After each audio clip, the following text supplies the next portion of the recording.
Hello aspirants, आप सभी का स्वागत है एनालिस्ट आईएएस के यूट्यूब चैनल पे। तो हमारा आज का टॉपिक जो डिस्कशन के लिए है वो है India is going to host a summit on the Buddhism. ये फर्स्ट ग्लोबल बुद्धिस्ट समिट होगी। We'll see why news. इस बुद्धिस्ट समिट के बारे में कुछ हम चीजें देखेंगे, ऑब्जेक्टिव क्या होगा, देन बुद्ध पूर्णिमा क्या होता है, then what were the four summits of the Buddhism, then there are two schools related to this, first is the Gandhara and the Mathura.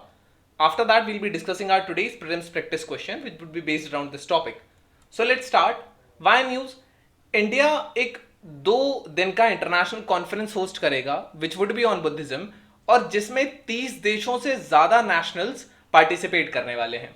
ये जो ग्लोबल बुद्धिस्ट समिट होगा, it will be hosted by the ministry of culture and with partnership with the International Buddhist Confederation, which is IBC.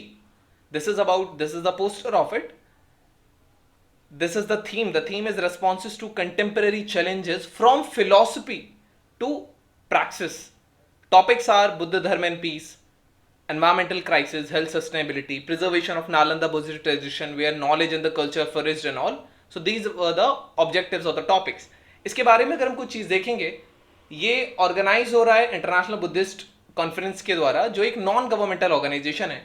International Buddhist conference एक umbrella group है that serves platform for Buddhist from all over the world wide, और ये ही इस event को organise कर रहा है. इसका जो थीम है वो है responses to contemporary challenges, philosophy to practice. Recently India, जिसके पास चेयर है संघाई कॉपरेशन ऑर्गेनाइजेशन की और G20 की भी, ये मीट ऑर्गेनाइज कर रहा है on Buddhist heritage which will involve all the countries. इसका ऑब्जेक्टिव अगर हम देखेंगे तो इसका जो मेन ऑब्जेक्टिव है वो है to explore ways of disseminating and internalising universal values while fostering collaboration among the dharma practitioners across philosophy, culture and national differences. इसका जो अल्टीमेट गोल है वो जो ग्लोबल चैलेंजेस हैं उनके लिए एक सस्टेनेबल मॉडल तैयार करना है, एक पीसफुल और हार्मोनियस फ्यूचर के द्वारा, जिसमें बुद्ध या बुद्धिज्म से अच्छा चीजें नहीं हो सकती. नाउ ये मॉडर्न वर्ल्ड के कंसर्न्स को एक तरीके से एड्रेस करेगा, but Buddhist point of view से. इंडिया बर्थ प्लेस है बुद्धिज्म का, गौतम बुद्ध यहां पैदा हुए थे, और hence the summit intends to explore Buddhist teachings, practices to discover the challenges जैसे कि क्लाइमेट चेंज, पॉवर्टी, वॉर जो चल रहा है एंड मेनी अदर चैलेंजेस. इसको बुद्धिस्ट पॉइंट ऑफ व्यू से सही करने की कोशिश की जाएगी, देखने की कोशिश की जाएगी. बुद्ध पूर्णिमा की अगर बात करें तो यह वैशाख के महीने में पड़ती है हिंदू कैलेंडर के हिसाब से. इसको बुद्ध पूर्णिमा या बुद्ध डे भी कहते हैं. माना जाता है कि इसी दिन गौतम बुद्ध का जन्म हुआ था, इसी दिन उन्हें निर्वाण हासिल हुआ था या एनलाइटमेंट हुआ था, और इसी दिन उनका परिनिर्वाण हुआ था या कि डेथ हुई थी. He was the founder of the Buddhism. And Vaishakh जो होता है वो पूर्णिमा के दिन आता है, मई के महीने में या वैशाख के महीने में. देयरफॉर इसको बुद्ध पूर्णिमा कहा जाता है इंडिया में, और इसका काफी महत्व होता है. और it has been recognised by the United Nations. जो जनरल असेंबली है, by its resolution in 1999, it recognized internationally the day of Vaishak, and it was done to acknowledge the contribution of Buddhism made to humanity. Buddhism की अगर हम बात करें तो Buddhism late 6th century BC में आया था सिद्धार्थ गौतम से, और ये मेजर रिलीजन है in the majority of Asian countries. Bharat का ये दुर्भाग्य रहा, कह सकते हैं एक तरीके से, कि हम बुद्ध के मर्म को नहीं समझ पाए, उस कोर वैल्यू को नहीं समझ पाए जो बुद्धिज्म देना चाहते थे. तो इसका बाद में फिर इंडिया में काफी ज्यादा कम हो गया. देन बुद्धिज्म एक एंशिएंट इंडियन रिलीजन है जो एमर्ज हुआ था in around the kingdom of Magadh, जो फिलहाल बिहार में है. It is founded on the teachings of Gautam Buddha. Buddha एक उपाधि है, एक प्लेस है, उनका नाम बुद्ध नहीं था. बुद्ध किसी भी अवेकन वन को कहते हैं.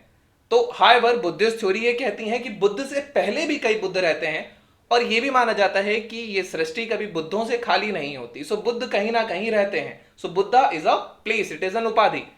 Buddhism extended outside Magadh during the Buddha's life time. Buddhist council की अगर बात करें तो फर्स्ट काउंसिल जो हुआ था, it is claim to have taken place shortly after the Buddha's death और द परिनिर्वाण, क्योंकि कभी डेथ नहीं होती बुद्धिज्म के हिसाब से, निर्वाण हासिल होता है. And it happened in 483 BC under the king Ajatashatru's partnership.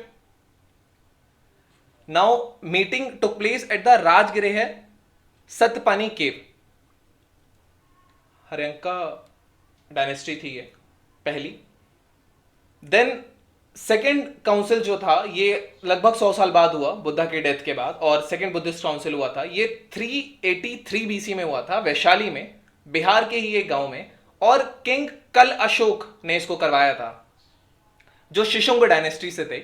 Second Buddhist council agenda was to resolve divisions among the Buddhist के जो सब डिवीजन जैसे हीनयान, महायान, वज्रयान ये सब हुए, सो इन सबको रिजॉल्व करने के लिए था।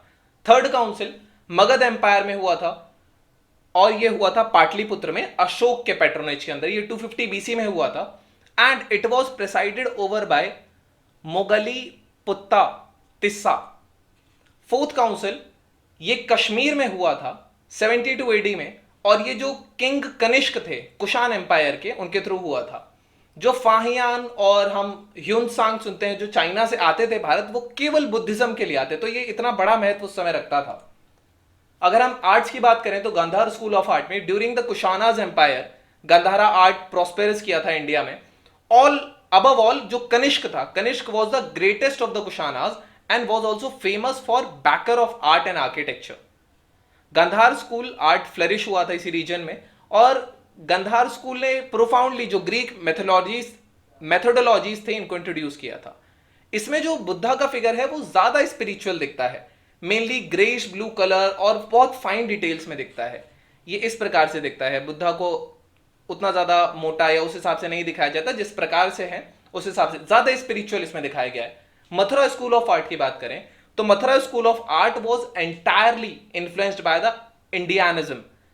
जो स्टोन इसमें यूज हुआ था वो रेड सैंडस्टोन यूज होता था। स्कल्पचर इसके जो थे वो थोड़ा सा लेस स्पिरिचुअल थे, पूजा करने के भाव से ज्यादा थे। They mostly used spotted red stones for making sculptures and statues. Initial stages जो बुद्ध की है और बोधिसत्वा की है, they are happy, fleshy figures उन पे मांस चढ़ा हुआ है, फैट है, और इसमें कम स्पिरिचुअलिटी दिखती है, क्योंकि जैसे जैसे आध्यात्म स्पिरिचुअलिटी में व्यक्ति बढ़ता है तो भूख प्यास कम होती जाती है, तो शरीर कमजोर दिखता है। The Mathura school of arts it presided themselves on creating images of Buddha, and they also made statues of many gods and goddesses such as Jain Tirthankar की भी इसमें चीजें हुई थी। और ये एक एग्जाम्पल है मथुरा स्कूल ऑफ आर्ट का, जो रेड स्पॉटेड सैंडस्टोन में यहाँ आप देख सकते हैं कि ये थोड़ा फ्लैशी आपको दिखेगा यहाँ पे बुद्धा का इमेज, तो ये लेस स्पिरिचुअल दिखता है, हाथ उठा हुआ आशीर्वाद देता हुआ, so this is something which is less spiritual. 3 type के स्कूल थे, Gandhara mainly Buddhist, Mathura influenced by all the 3 religions, and then there are Amravati as well, इसमें मेनली बुद्धिस्ट का था, तो ये अमरावती का है। ये उनके बर्थ के समय का है, जब बुद्धा का बर्थ हुआ था, जब वो उनका बर्थ वैसे सड़क पर हुआ था, सो इनकी माता का नाम माया था।